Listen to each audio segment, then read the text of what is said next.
콩알이 있었다. 그런데 그 콩이 그만 재옥이를 만나고 말았다. 사북국민학교 6학년 정재옥. 아버지 월급. 아버지 월급 콩알만 하네. 아버지 월급 쓸 것도 없네. 참.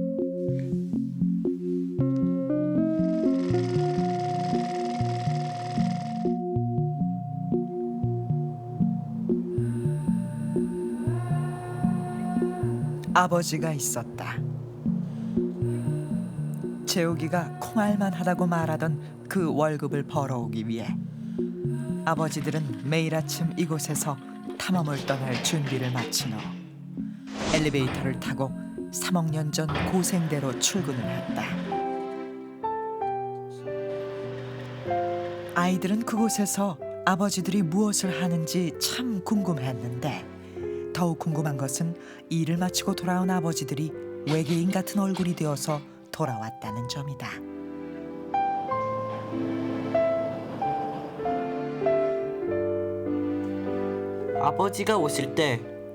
아버지가 집에 오실 때는 스커먼 탕가루로 화장을 하고 오신다. 그러면 우리는 장난말로 아버지 얼굴 예쁘네요. 아버지께서는 하시는 말이 그럼 예쁘다 말다. 우리는 그런 말을 듣고 한바탕 웃는다.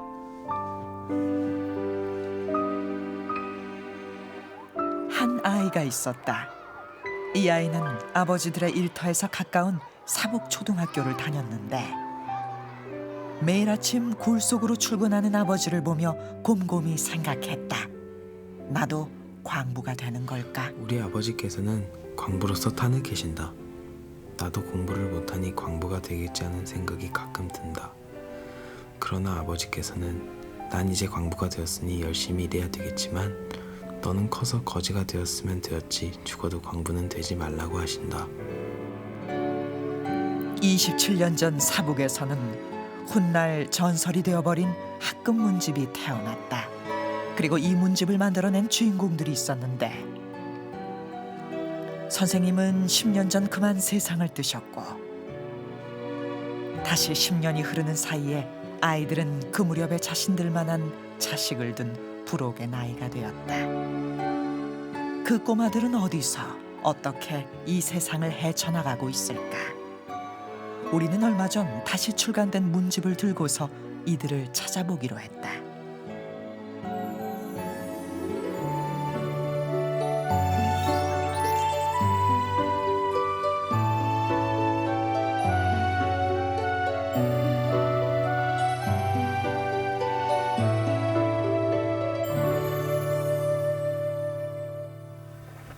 아니요, 저도 이거 보고 알았어요. 선생님이 95년에 출판자. 요 영춘이. 네. 영숙이도 알아요. 어떻게 해남이도 알아요. 얼굴 보면 알겠다. 얘 코 찔찔을 흘렸던 애 같아. 지난달에 나온 책이에요.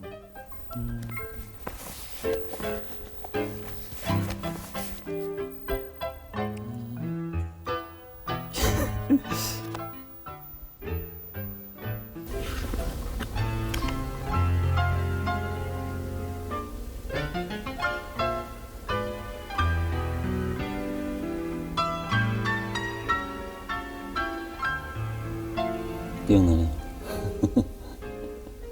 얼마 전 어머니 생신이었다. 집에서는 혼합국을 먹기 때문에 어머니 생신에 쌀밥 한 번 못 해준다고 아버지께서 큰 집에 안 되겠다.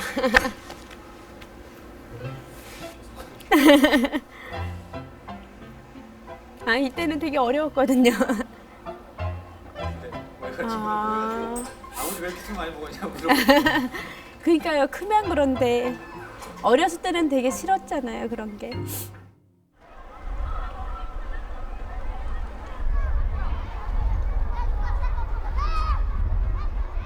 상만이가 알았으네. 상만이한테 한번 물어볼게. 그렇죠. 우리 초등학교 졸업이 지금 27년 8년 됐잖아. 야, 우리 저 동창들 이래 많은데 그거 하나도 못 갖고 있단 말이야. 몇 년 전까지는 다 있었대요. 한 10년 전까지는. 그러다 보니까 못 찾는 거라는 거예요. 지금은 번듯하게 자리 잡은 사장님이 된 명환 씨. 졸업 앨범 수소문하는 것조차 간단치 않다.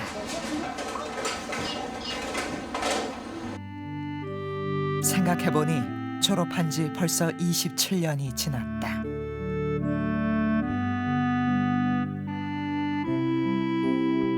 그 시절 명환이는 흔히 얘기하는 깡촌 출신의 어린이였다. 참 가난했어요. 고토리, 직전, 그다음에 백전 이 세 군데는 완전 시골 깡촌이에요. 그게 옥수수, 그러니까 강냉이, 감재, 콩만 해먹고 살던 동네라 가지고 사북 시내에서 2시간 넘게 걸리는 시골 마을에 살며 농사일 거두는 게 더 중요한 일과였던 명환이의 눈에 사북은 사는 형편이 꽤 괜찮은 동경의 땅이었다. 김도 싸우고 지금 말한 소세지도 싸우고 이러니까 우린 그게 부럽잖아요. 1,000원 그러면 그걸 얻어먹기 위해서는 걔들이 내가 갖고 뭐 연필도 좀 주고.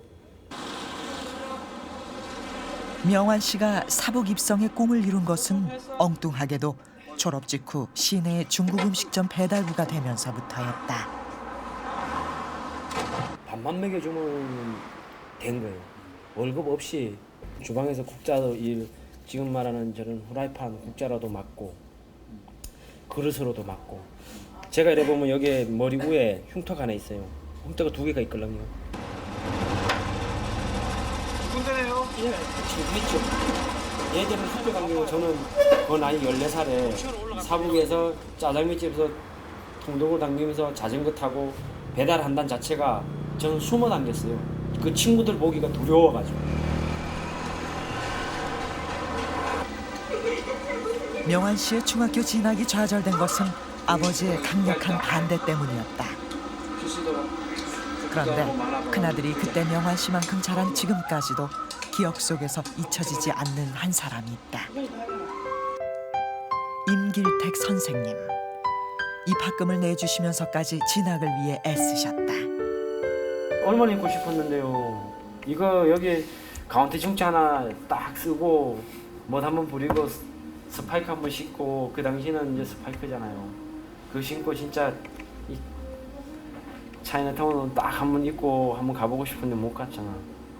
명환 씨의 학창 시절은 초등학교에서 사실상 중단됐다. 그래서 6학년 교실에서의 1년은 그의 기억 속에 더욱 특별하다.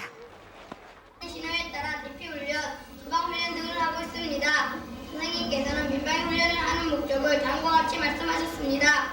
민방위 훈련은 만일에 큰 재난을 당하거나 적기가 쳐들어올 때를 대비해서 명환이와 친구들이 마침내 학교에서 최고 학년에 올라선 1980년은 정말 묘한 한 해였다. 재난에 대비하고 언제든지 적을 물리쳐 From many different lands, we all speak different languages. That's the problem on our hands. The language here is easy. I'll teach you what to do. Just use your wits and superlatives. 대통령의 암살로 전국이 혼란스러운 가운데 광주에서는 민주화 항쟁이 일어났는데 또 서울의 한복판에서는 전 세계에서 몰려든 미녀들이 축제를 벌이기도 했다.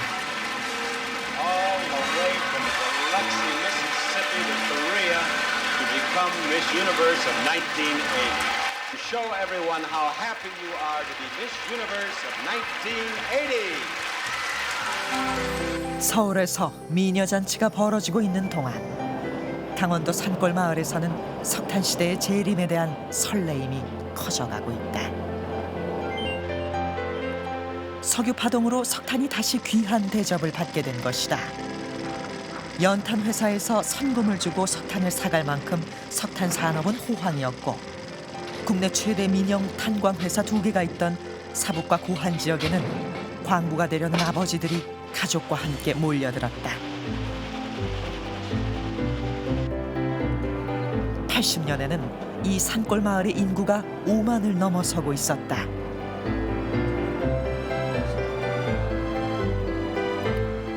부모를 따라 흘러들어온 아이들로 학교 역시 초만원이었다.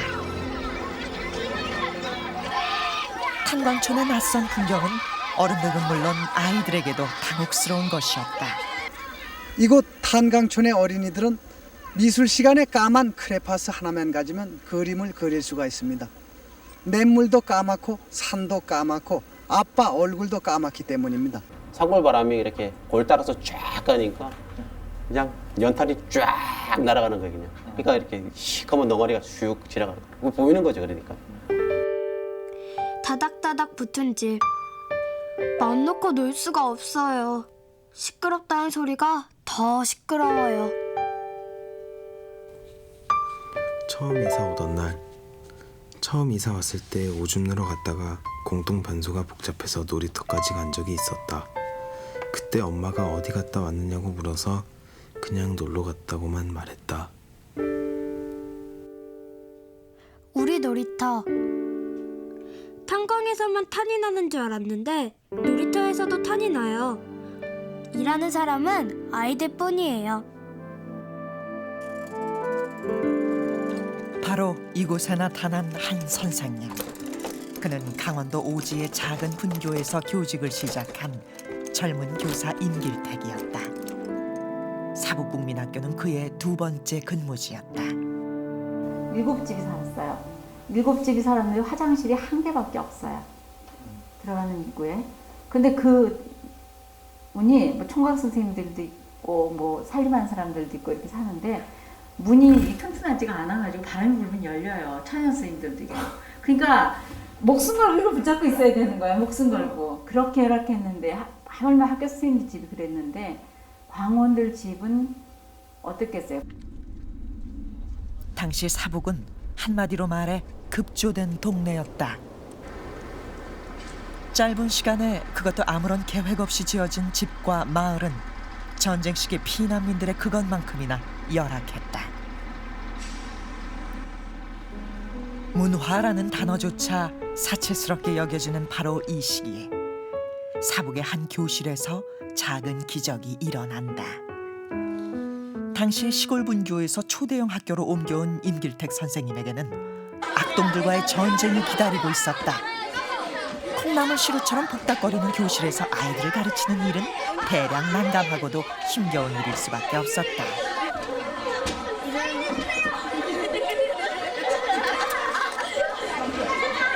그 80년도 그 무렵에는 이 탄광이 아주 가장 번성할 때거든요. 아마 다 아시겠지만 사북 사태가 막 나고 이럴 때인데 한 60학급에 3,000명 가까이 됐다 그러더라고요. 물론 아이들을 장악하기 위한 손쉬운 방법도 있었다. 1단계 미소는 금물, 절대 웃으면 안 돼. 에이, 근데 얼굴 근육이 마비되는 것 같네. 2단계 야야야야 내 밑으로 전복 꿇어. 여하튼 목소리 큰 게 최고라니까. 3단계 선생님도 정말 가슴이 아프지만 이건 사랑의 매란다. 임길택 선생님 역시 그런 경험이 있음을 고백한 바 있다. 너 그렇게 떠들면 저 남학생한테 시집 간다. 무심코 꺼낸 말이었는데 아이들이 한꺼번에 웃고 말았다. 그 아이는 부끄러움을 이기지 못한 채 그 시간 내내 훌쩍거렸다. 내 마음대로 불쑥불쑥 얘기하는 버릇 때문이었다. 교사 임길택은 다른 방법을 선택하고 싶었다. 아주 심하게 기합을 좀 받고 그다음에 선생님으로부터 회초리로 맞기도 했던 것 같아요. 그런데 이제 다 이제 그런 기합이 끝나고 이제 학생들이 다 앉아 있고 선생님께서 교단에 올라오시더니 그 회초리를 가지고 오셔가지고 회초리를 부러뜨리면서 뭐 말은 자세히 기억 안 나요. 그러니까 너희들을 때려서 미안하다 그러시고 그리고 앞으로 우리가 이제 이 학년이 끝날 때까지 내가 이 회초리를 다시는 드는 일이 없을 것이다 하면서 회초리를 부러뜨리고 그리고서 반 아이들하고 선생님하고 다 같이 막 대성통곡을 하듯이 울음바다가 됐었고 이랬던 적이 있거든요. 그해 4월 광부들의 노동쟁이로 시작된 사북 사태로 사복신에는 소용돌이에 휩싸인다. 이 일을 계기로 임길택 선생님은 자신이 가르치는 아이들과 그 아이들의 부모인 광부들의 삶에 큰 관심을 갖게 된다. 80년 4월 달에 아이들이 이제 그 사태가 나면서부터라고 그래야 되겠죠. 그 아이들이 이렇게 어렵게 사는구나. 이런 부모들하고 사는구나. 이제 그게 눈에 들어오면서 아이들하고 글을 써야 되겠다고 생각을 하게 되죠. 건물이 불탔으며 더러 다친 사람도 있었다. 그러나 교실은 문을 닫지 않았고 아이들은 두 눈을 멀뚱거리며 학교에 나오곤 했다. 왜 그런 일이 일어났는지 알 수 없지만 우리들이 서로가 서로를 너무 알지 못한 채 이 세상을 살아가고 있다는 것만은 확실한 것 같다. 선생님은 아이들과 함께 그들의 이야기를 글로 담아내는 작업을 시작한다. 그 문집 만들자고 이제 선생님이 먼저 제안을 하시고, 그리고 애들이 만들자 뭐 이래 가지고 만들게 됐는데, 이제 그때부터 선생님이 저희가 특징이 이제 숙제가 없는 그 반이었거든요. 그 숙제를 내주지 않고 마음껏 놀아라, 이런 아주 자유롭게 아이들이 놀 수 있게 환경을 만들어 주신 선생님이셨는데, 그 시만큼은 꼭 써내라고 그렇게 좀 하셨거든요. 그 결과물들은 1년에 4차례 학급 문집으로 발간되었는데 2년 동안 모두 8권이 만들어졌다. 글쓰기의 원칙은 단 하나. 꾸미지 말고 솔직하게 쓰자. 안으로 숨기지 말고 자기 감정 그대로 써서 내면 그게 진짜 글이지. 뭐 이렇게 이쁜 말 붙이고 좋은 말 붙이고 그러면 그 안에 있는 거는 모른다는 거죠.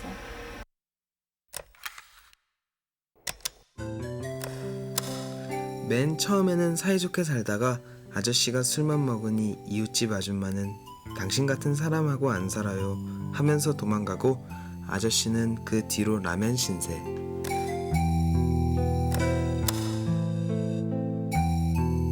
우리 아버지께서는 아프신 날에도 일을 나가신다. 아침이 되면 아버지께서 돌아와서 자리에 누워 계신다. 그러시면 나는 학교에 갈 마음이 없다.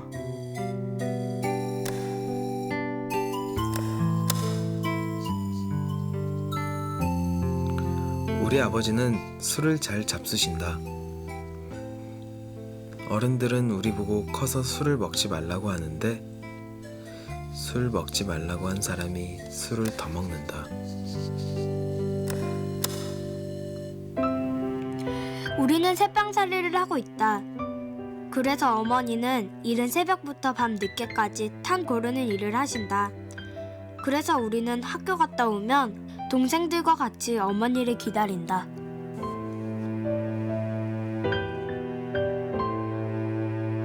마음 여린 선생님은 아이들의 속마음을 엿보고 말았다. 이게 시를 이렇게 읽으면서 선생님이 좀 많이 와닿는가 봐요. 많이 좀 약간 눈물을 많이, 눈물이 좀 많았어요, 선생님. 제가 기억하기에 2번. 항상 눈물이 좀 그러하신 것 같아요. 지금 선명하죠. 그때 그게. 그런 해가지고 시를 제대로 읽지 못하셨는데요.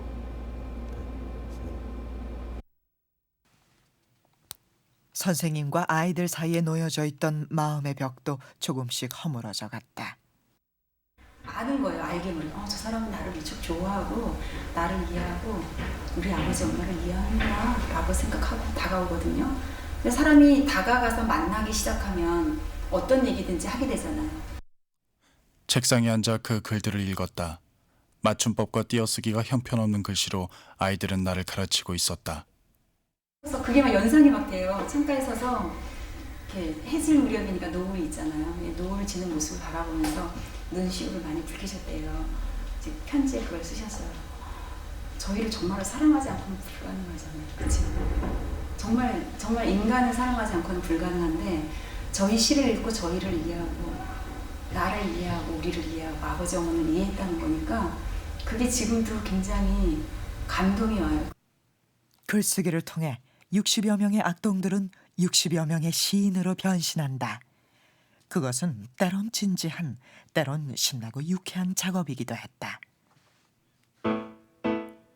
조회 시간이 기억나나요?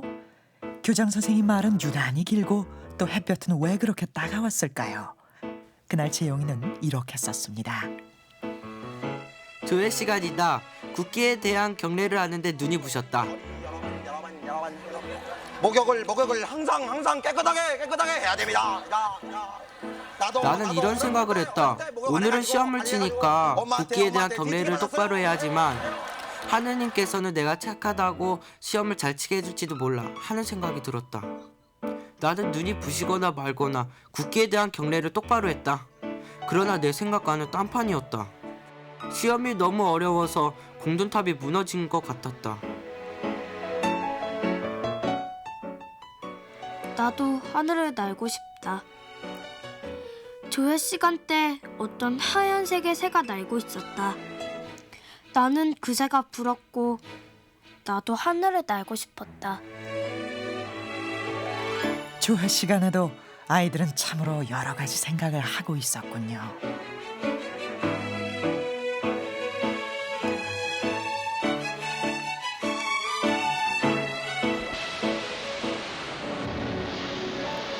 최초의 우주왕복선이 발사되던 81년. 우주여행으로 시를 한번 써보자는 선생님의 제안에 착한 은옥이는 이렇게 썼습니다. 내가 아버지께 우주여행을 하고 싶다고 하니까 아버지께서 아버지도 꼭 데리고 가거라 하셨다. 그러자 나는 술 안 잡수시고 담배 안 피우시면요 라고 대답했다.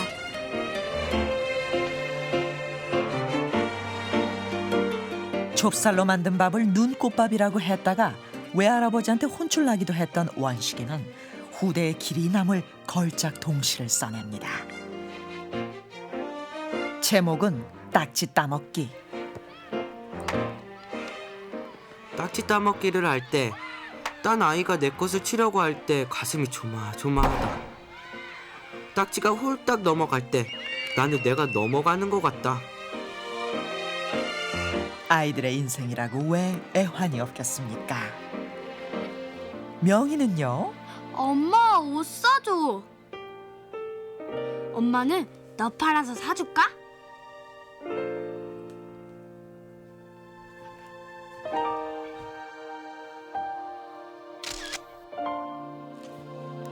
또 한 명의 명희는 3학년 때 당한 어처구니 없는 일을 고백합니다. 3학년 때 내보고 호차리를 가져오라고 하였다. 나는 갖다 드렸다. 내가 공부 시간에 떠들어서 내가 가져온 호차리에 맞았다. 나는 무언지 억울한 것 같았다.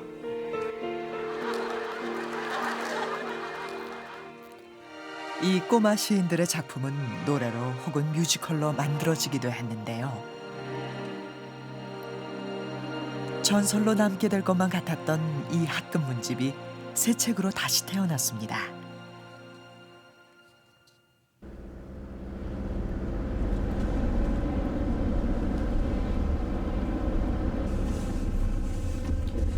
(27년) 전 꼬마 시인들은 어디서 무엇이 되어 살고 있을까? 한때 청량리 한 나이트를 주름잡았다는 나용채 씨. 사람 좋아 보이는 이 남자도 임길택 선생님 반의 꼬마 시인 중 한 사람이다. 용채 씨는 선생님과 함께했던 4교시 수업 시간을 또렷하게 기억하고 있다. 점심 먹기 15분 남겨놓고 수업을 마쳐요. 그래갖고 매일 그 제목을 줘요.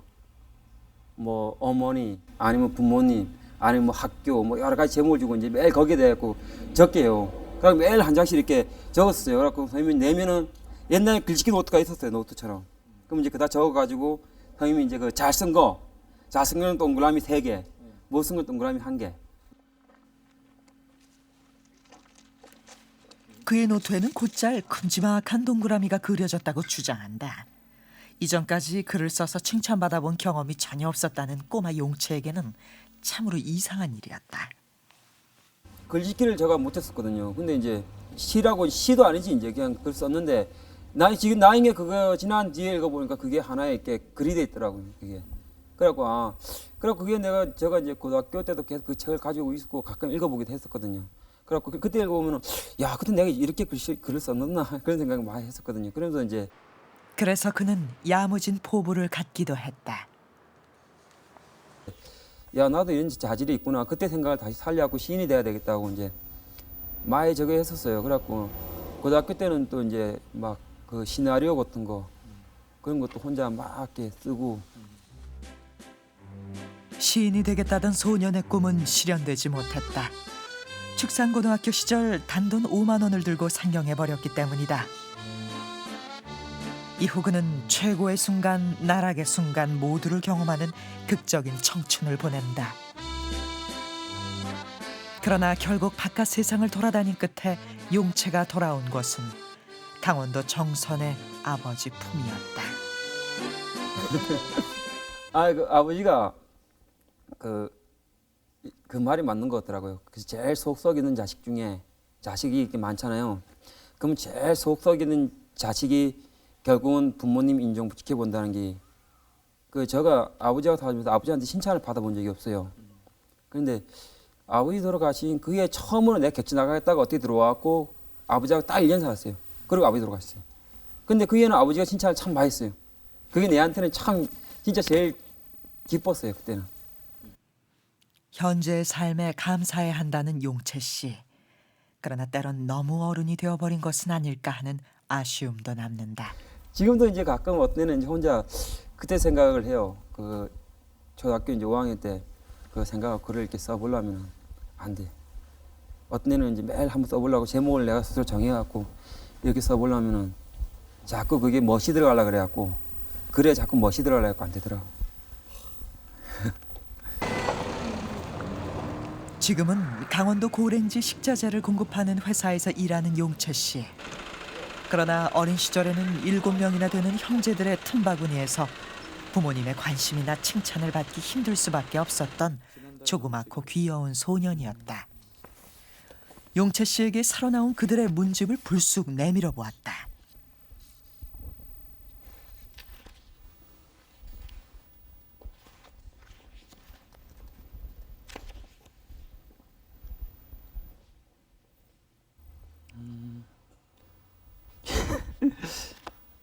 그곳에는 어떤 이야기가 담겨 있었을까? 시간이 정지된 듯 새겨진 추억 한 장면. 다시 말하지만 그에게는 무려 6명의 형제가 있다. 우리 어머니는 밥을 잘 안 먹는다. 그러면 나는 밥을 먹으라고 한다. 그래도 밥을 안 먹는다. 나는 또 밥을 먹으라고 한다. 그러면 몇 숟갈 먹다가 안 먹는다. 많이 먹으려면 너나 많이 먹으라고 한다. 그때 나는 어머니 밥 안 먹으면 나도 안 먹는다고 한다. 그때 형들은 맛있다고 먹는다. 나는 그거 보면 형들이 얄미워 보인다.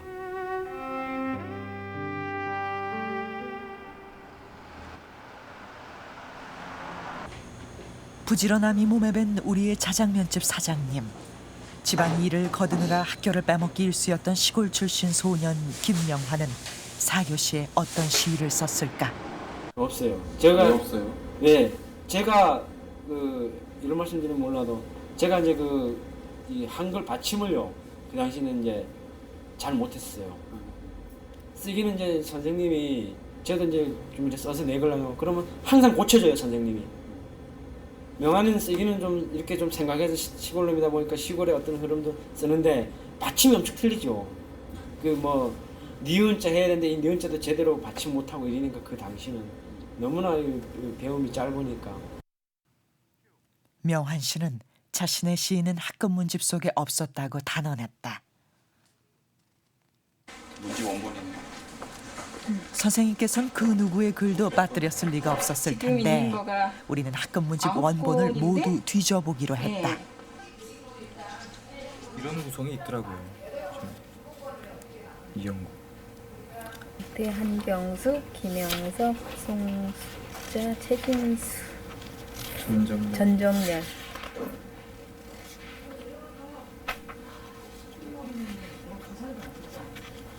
김선환 씨 어릴 때부터 그렇게 김명환 있다.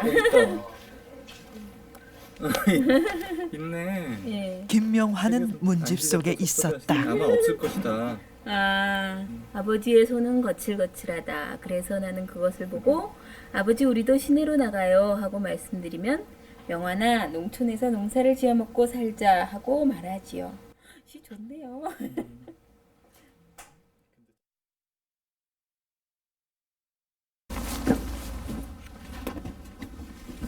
사북에서 살고 싶다는 꿈을 고스란히 시 속에 담아놓았던 꼬마 시인 명환 씨를 선생님. 다시 찾았다. 저 왔습니다. 네, 안녕하세요. 일주일 동안 잘 이날도 그는 젖은 손이 마를 새 없이 일하고 있었다. 아직 일을 하고 계시네요. 저는 시를 못 쓰니까 뭐 쓰긴 썼는데 이제 뭐 많이 적어냈죠. 여기 이제 좀 그나마 이제 좀 잘한 애들만 이제 많이 실었죠.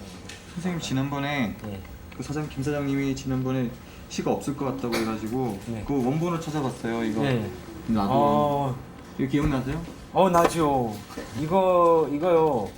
이것뿐만 아니라 우리 선생님이 여기 막 칼라로 이렇게 뜰어가지고 쫙 걸어놨어요. 막. 좀 섭섭하죠. 저도 쓰기는 이제 뭐 썼는데 좀 받침도 틀리고 이러니까 선생님이 좀 많이 빼놓으신가 봐요. 냉기가 내가 너무 긴장했나? 없을 줄 알았는데 조금 김이 조금 식었죠. 아까 진짜로 조금 식었어 진짜. 나는 진짜 아까 딱 엄청게 이제 집에 대고 딱 놀란 거라. 내끼 이렇게 여기 딱 있으니까 이러니까 나는 딱 냉기니까 진짜 제 이름이잖아요. 너무 고맙습니다. 선물이네요 진짜. 우리 제자들인데는요 선물이 많습니다.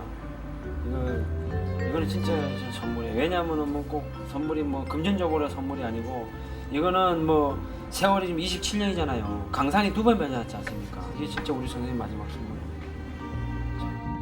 선생님은 단 한 명도 빼놓지 않았었다.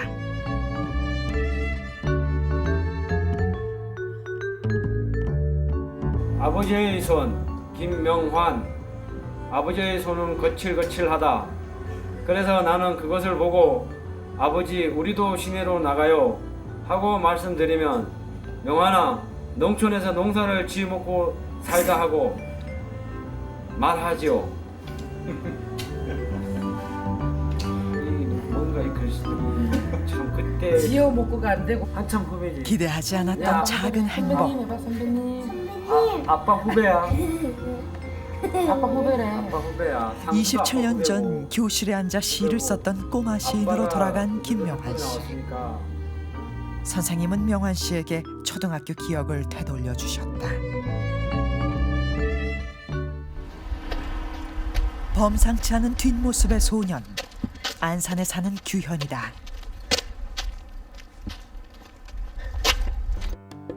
너무나 더웠던 2학년 때의 어느 날 규현이는 하나님께 이렇게 항의했다. 하나님이 아마도 하늘에서 삼겹살이라도 구워 먹냐? 왜 이렇게 덥지? 아니면 하늘은 추워서 보일러를 켰나? 하늘에서 뜨거운 태양이 계속 내려와서 우리 사는 곳은 너무 덥다.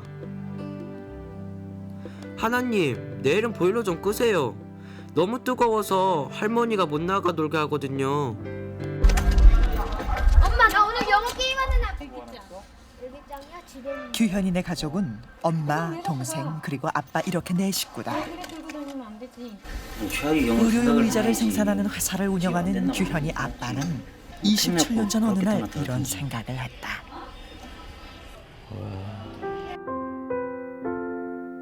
이제 해도 따뜻하지 않다. 해도 추위에 못 이겨 식어간다. 겨울이 싫은데 자꾸 겨울은 다가온다. 청출어람인가. 규현이의 깜찍한 생각의 배후에 아빠가 있었던 건 아닐까.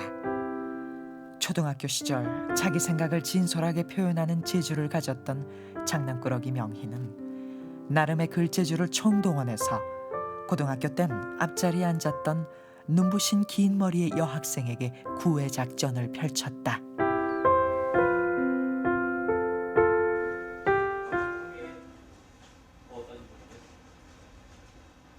저희 신랑이 편지를 저한테 많이 보냈거든요. 근데 그 편지를 지금 제가 다 갖고 있으니까 눈물 나게 뭐 잘 썼다는 둥 뭐. 학급 문집에 가장 많은 시를 썼던 5학년 명희의 가장 큰 관심사는 단연 아버지였다. 아버지는 광산을 8년이나 다녔다. 그러나 아직도 새들어 산다. 월급만 나오면 싸움이 벌어진다. 화투를 져서 빚도 지고 온다. 빚을 지고 온 아버지는 어머니에게 죽으라고 빈다. 그래도 어머니는 용서 안 한다. 밤에 잘 때는 언제 싸웠냐는 듯이 오손도손 잔다. 그땐 누나와 나도 꼭 껴안고 잔다.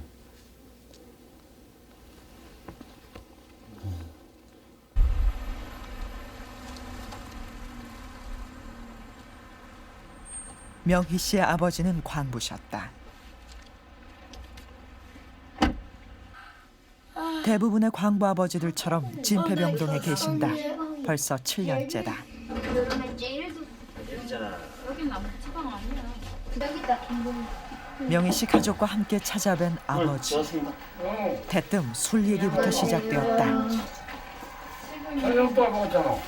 이제는 도착하는 게. 심지어 속이 느글거리고 돌가루고 많이 먹으면 막 남 속이 막 미실미실하고 막 속이 울렁울렁하고 막 이럴 때가 많잖아. 그래 그저 나오면 그저 참 그야말로 막걸리 그저 한 대 보시 하면 뭐 목구멍이 참 다 시켜 내려가는 것 같고 아이고 항내 문주 한참 뭐 쏟아지고 할 때는 앞도 안 보이고 눈구석에도 뭐 탄가루야 돌가루야 들어가서 눈이 참 그야말로 뻑뻑할 정도 이럴 정도로 참. 삼겹살과 소주로 탄가루를 씻어내는 것이라고 믿기도 했지만 날마다 술 취한 모습으로 들어오는 아버지를 이해할 수가 없었다. 거의 뭐 밥은 잘 안 드셨죠.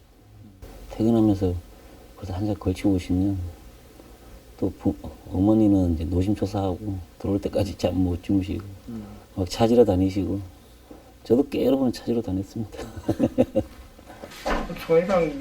도대체 나의 학교 생활에 대해서 아시긴 아실까? 아니요. 무심한 아버지에게 명희 씨는 화가 치밀 때도 있었다. 근데 기지가 아니 아버지 저희 클 때까지 술만 드셔갖고 대화도 별로 없었어요. 광부일로 5 식구를 지켜내야 한다는 아버지의 깊은 속. 그것을 끝내 모르고 살 뻔했는지도 몰랐다. 군대 가기 전에 그쪽에서 아르바이트를 잠깐 했었거든요. 예, 자재 창고에서 아르바이트를 잠깐 했었는데 자재 나르러 굴 속에 직접 이제 따라 들어갔다가 깜짝 놀랐거든요.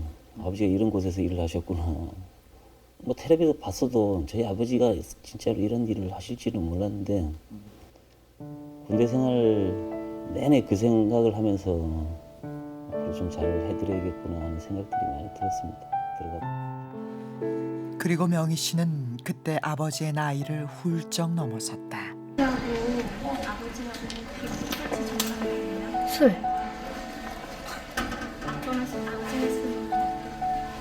아버지요? 얼굴 빨갛고 눈 빨갛고 코 빨갛고 그렇죠. 우리는 아버지께 명희 씨의 동심을 보여드렸다. 헛수고 아버지는 내가 보기에도 늙으신 것 같다. 요즘엔 일 가기 싫다고 잔꾀도 부린다. 그러면서도 1년만 더 하자고 한다.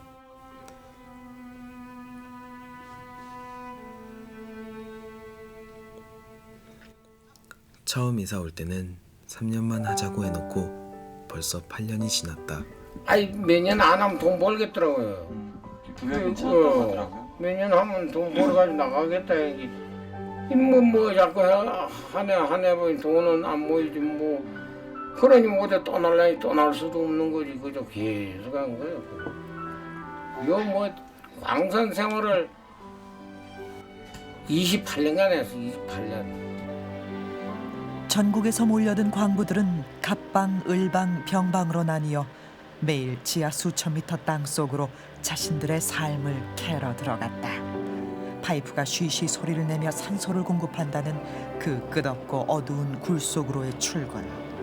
아버지들의 뒷모습을 보며 아이들은 매일 생각했다. 아버지는 오늘도 무사히 돌아오시는 걸까? 안녕이란 말은 거의 안 썼거든요. 그 두 가지 의미를 넣고 있기 때문에 거의 안 썼어요, 사람들 사이에. 안녕이란 게 반갑다는 의미도 있지만 헤어질 때도 안녕이라고 하지 않습니까? 그래서 다녀오세요라고 하지 절대 아버지 안녕하세요, 뭐 안녕히 다녀오세요 이런 표현은 잘 안 썼습니다. 아버지들의 무사 귀환은 당시 아이들에겐 매일 벌어지는 드라마였다. 명희 씨가 5학년이던 80년 전후 매년 200명 이상의 광부가 목숨을 잃었고 또 5천 명이 넘게 다쳤다. 탄층을 가로막고 있는 바위를 깰 때 사용하는 폭약, 무너지는 탄더미, 그리고 유독가스. 수천 년 동안 쌓인 지층을 상대로 벌이는 지하전쟁이 매일 반복되었다. 어떤 데는 탕캐로 들어갔는데 무너져가지고 죽은 형만한데 지가 기어 들어간 데가 다 있다고. 그거 콱 쏟아지면 콱 맥히면 죽는 거예요. 교사 임길택도 애써 성사시킨 탄광 체험을 통해 아버지들을 만난다. 맨몸으로도 숨이 헉헉 차고 온몸에서 땀이 흘러내리는 그곳에서 아버지들은 바깥에선 비가 내리고 있는 줄도 모른 채 탄을 캐느라 정신이 없었고 문득 돌아본 뒤편에는 할아버지가 동발을 짊어진 채 가파른 굴속을 기어 올라오고 있었다고 한다. 광업소에서 나무를 짊어지는 일을 하고 와서 아버지는 이렇게 말하신다. 공부 잘해서 편히 살아라. 그럴 때면 우리 식구는 아무 소리 안 한다. 아버지 나가시고 나면은 어머니가 저희를 붙잡고 앉아서 또 얘기를 하세요. 그리고 아버지 이렇게 어렵게 일한다. 너네는 열심히 공부해라.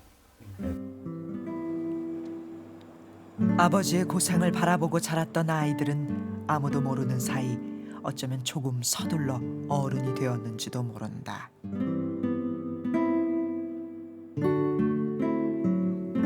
아버지가 알면 얼마나 실망할까?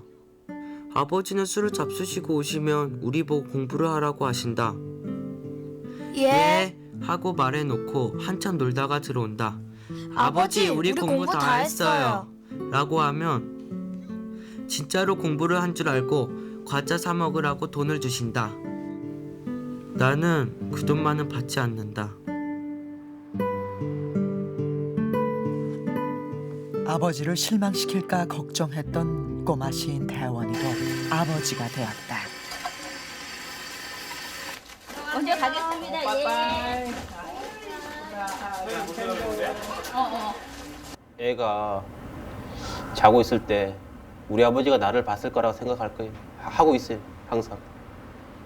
나는 이제 우리 자식을 보면은 마음이 짠하거든요. 왜냐면은 아버지가 술 한 잔 거하게 하시고 한 얘기 또 하고 한 얘기 또 하고 꼭 그렇게 라디오가 뭐라 그러죠? 테이프 틀어놓은 것처럼 그때 공부 열심히 해라, 공부 열심히 해라 이렇게 흔들흔들 하시면서.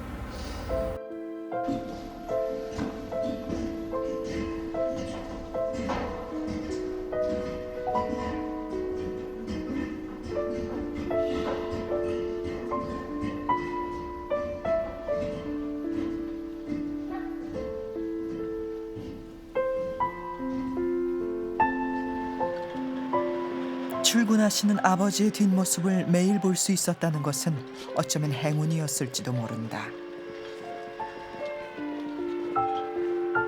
다시는 그 뒷모습마저 볼 수 없게 된 아이들은 항상 생겨났다.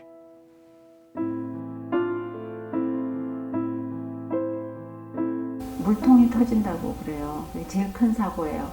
그러니까 이제 지하 안에서 그 수맥이 있을 거잖아요. 근데 큰 물이 저장돼 있는 데가 많은데요.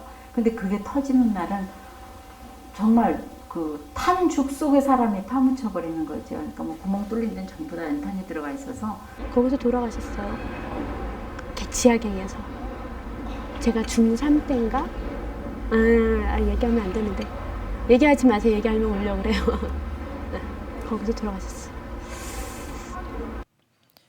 광업소에 다니셨던 아버지를 잃은 중원이 임길택 선생님과 함께했던 5학년 때 일이었다. 지금으로 얘기하면 아버님 염하는 날이었어요. 염하는 날이고 그 학원이라 그러죠. 학원하는 그 시각이었어요. 그 시각인데 선생님이 오셨더라고요. 눈물이 막 범벅이 돼 있는 상태인데 누가 이제 선생님 오셨다 그래서 나가 보니까 선생님이 아무 소리 안 하고 저 두 손을 꼭 잡아주더라고요. 지독하게도 엄한 아버지였다. 하지만 아버지가 퇴근하실 때는 동구 밖까지 달려나가 도시락을 받아오던 소년이었다. 그래서 그런지 더욱 아버지의 죽음을 용납할 수 없었다. 왜 먼저 가셨을까? 어린 동생들과 남겨진 5학년 아이에게 아버지가 떠나시고 나서 닥쳐온 현실은 너무나도 가혹하게 느껴졌다. 5학년 때만 보자 이거야. 5학년 겨울방학 때 산에 가서 장화 신고 산에 가서 나무 하다가 정말 나 타고 톱하고 내팽개치고 있잖아요. 막 엉망 구른 적이 있어. 산에서 혼자서 울다가 내가 이렇게 울면 뭐하나 누가 나무를 해주냐? 아니잖아요. 이제 그런 식으로 그러니까 좀 그런 식으로 많이 살았던 것 같아요. 이 감정은 지금도 있어요. 지금도 있어요. 예를 들면 그 아버지 산소가 집 바로 뒤에 있어요.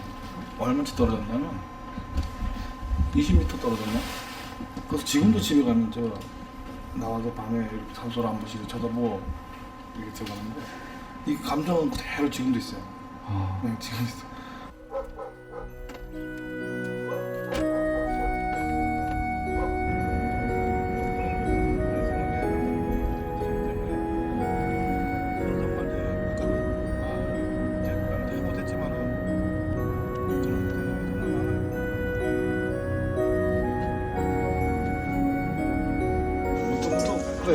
문득문득은 어떤 때는 아버님이 사서에서 그 환청이라 그러나? 그죠? 뭐라고 말씀하신 것 같은. 뭐 열심히 해라, 아니면 뭐 엄마 잘 모셔라, 뭐 이런 식으로 하는 말씀하는 게 정말 살아서 계신 것처럼. 중원 씨는 그래서 어머니에게만은 큰 효도를 드리고 싶었다. 모든 것을 유보하고 십수년간 고시 공부에 매달렸던 것도 다 그 때문이었다. 그러나 지금은 생각이 많이 달라졌다. 고시 미련을 버리고 정선군청에 자리를 잡았다. 큰 효도하겠다고 결국은 작은 효도도 못하고 있는 것은 아닌가 돌아보게 된 것이다. 내가 효도를 할 준비가 완료가 됐을 때 또는 효도를 실행할 때 정작 어머님이 제 효도를 받을 수 있을까, 그게 참 걱정스러워요.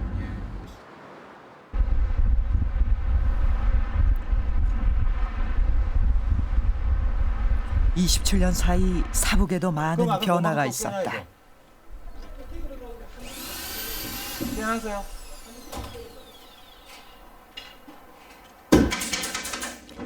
임길택 선생님 반에도 개구쟁이 삼총사는 있었다.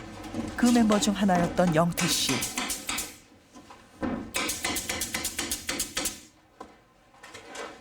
누구보다도 빨리 사회에 나가 자립하고 싶었다. 처음에 신설동에 있었어요. 아, 신설동.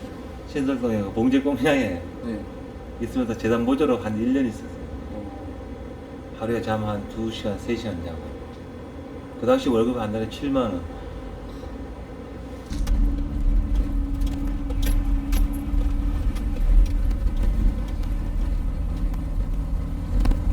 지금 입구를 막아놨을 거예요. 서영태 씨는 아버지와 형의 뒤를 이어 광업소에 취직하기 위해 사북으로 돌아온다. 80년대 석탄 호황기의 끝 무렵이었다. 여기 옷 갈아입고 그런 데지. 영태 씨가 일하던 원일 광업소는 875항이라 불렸다. 숫자를 붙인 굴 이름들은 해발 고도를 의미한다. 86년과 87년은 석탄 산업의 최대 호황기로 사북과 고함의 인구만 합쳐도 6만에 육박하던 시기였다.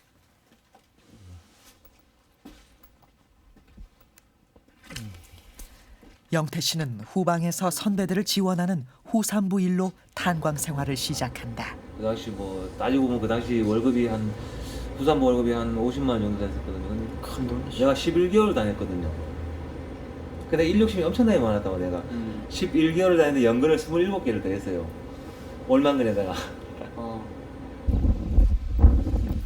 아버지들에게 그랬듯이 아들들에게도 저 구라는 금방 목돈을 만들어 기반을 마련할 수 있는 기회로 보였다. 일 욕심 많은 영태 씨는 정말 신나게 일했다. 침묵 속에서 일하는 굴 안만의 독특한 의사소통 방법도 몸에 배어갔다. 캐프라고 이제 헬멧에 쓰는 이제 그 불빛 있잖아요. 불빛으로 조정하는 거지. 흔들거나 당기거나 이제 돌리거나 이제 이런 식으로. 노력하면 굴 속 최전방에서 일하는 선산부를 바라볼 수도 있을 것 같았다. 그러나 불과 11개월 만에 그 꿈이 꺾인 것은 아주 우연한 일 때문이었다. 사부급 동원탄자 사부광업소 갱년의 화재 사고로 실종된 3명의 강원 가운데 89년 동원탄자 650항에서 화재가 일어났다. 굴 안에 온통 치명적인 유독가스가 퍼져나가 광부들이 숨졌다. 마침 영태 씨는 이곳으로 직장을 옮겨 교육을 받고 있는 상태였다. 명세광업소인 전 직장에 비해 사북 최대 광업소인 650항은 대우도 좀 더 나을 것이라는 기대를 하던 참이었다. 그런데 650항에는 영태 씨의 한 살 위 형인 전차봉 영한 씨도 있었다. 생사는 아직 확인되지 않고 있습니다. 구조 작업을 보이는 구조대원들은 아직 끝내 형은 돌아오지 않았고 영태 씨는 더 이상 용기를 내어 탄광에 출근할 수가 없었다.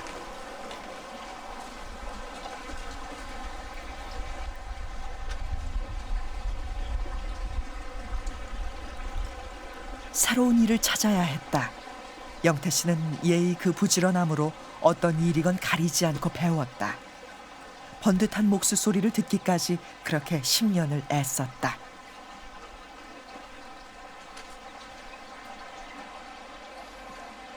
그러니까 손재주를 이제 아버지 닮아서 이제 손으로 이제 먹고 사는 거니까 뭐 미장도 되고 목술도 하고 도배도 하고 다 하니까요.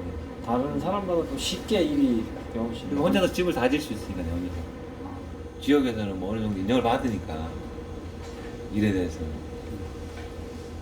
나 역시도 뭐 노는 것보다는 일하는 걸 좋아하고 노는 날도 작아 보이거든요. 일 욕심 나 같은 경우는. 나만 또 조금만 더 열심히 하면은 잘 될 거 같고. 기대했던 석탄 시대의 재림은 없었다. 그리고 탄광이 젊은이들의 꿈을 이룰 수 있는 양지라고 믿고 싶었던 시대는 적어도 사북에서는 막을 내렸다. 영환 씨가 광부 일을 그만두던 그 해, 석탄 산업 합리화 조치가 시작되었다. 그런데 그때 굴 속에서 우리 아버지들이 그렇게 애써 캐내려고 했던 것은 무엇이었을까?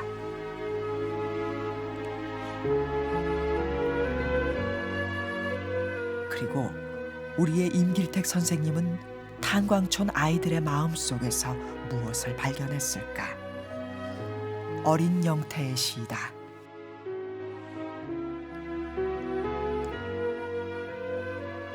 우리 아버지는 광업소에서 너무 일을 많이 하셔서 몸이 아파 알아놓을 때가 많다. 그럴 때마다 나는 아버지의 병이 빨리 나아 일을 하게 해달라고 마음속으로 빈다.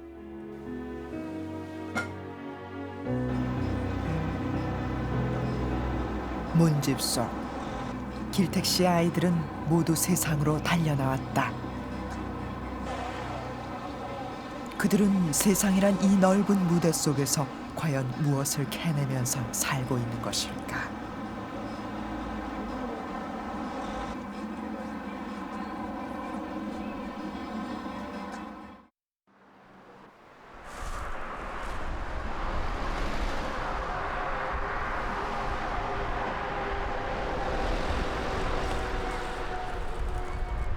여기까지만. 야 여기까지야. 야야 여기. 야야야. 야 이거 3개 한번 외우고 마지막 볼 때 이거 4개 다 외워. 알았지? 한다 하나 다 외워. 자 치다 먹기로 했다. 황민아. 야 우리 딱 치다 먹기로 했대. 딴 아이가 내 것을 치려고. 나 이거 4개를 외워 여기까지. 나 다 외웠어. 하나 둘. 가슴이 조마조마한다까지 외워. 하나 둘 셋. 딱지 따먹기. 딱지 따먹기를 할 때 딴 아이가 내 것을 치려고 할 때 나는 가슴이 조마조마한다. 딱지가 홀딱 넘어갈 때 나는 내가 넘어가는 것 같다. 무라일체. 딱지와도 한 마음이 될 수 있었던 시절이 있었다.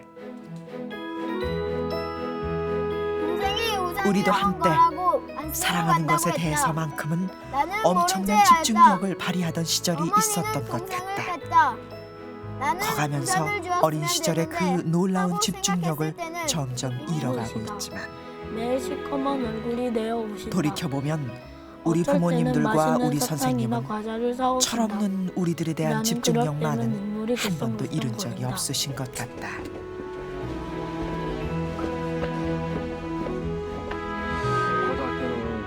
그곳이 너무 좁고 그래가지고 배를 타고 망망대해를 좀 다녀보고 싶었지만은 그러지 못했었고. 옛날에 우리 문집 낼 때도 그때 행복했으니까 그거 봤고 내가 이렇게도 나왔구나 어린 마음에. 근데 개시했네. 저희들한테는 그때 당시 이렇게 돌이켜 회상하면은 약간의 곤욕이었지만은 지금 오늘 같은 날 이렇게 좀 멋진 날이 오리라고는 생각지 못했습니다. 아쉬운 점이 그때는 진짜 적극적으로 머리 싸매가지고 진짜 아주 짜내가지고 내가지고 시를 만들어 줄 걸. 임길택 선생님과 함께 했던 어린 시절.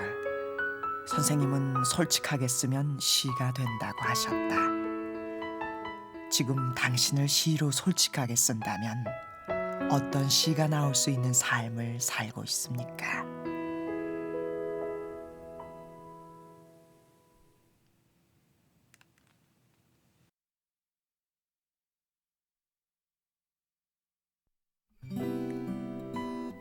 그런데 재호가 아빠 월급이 콩알만하다고?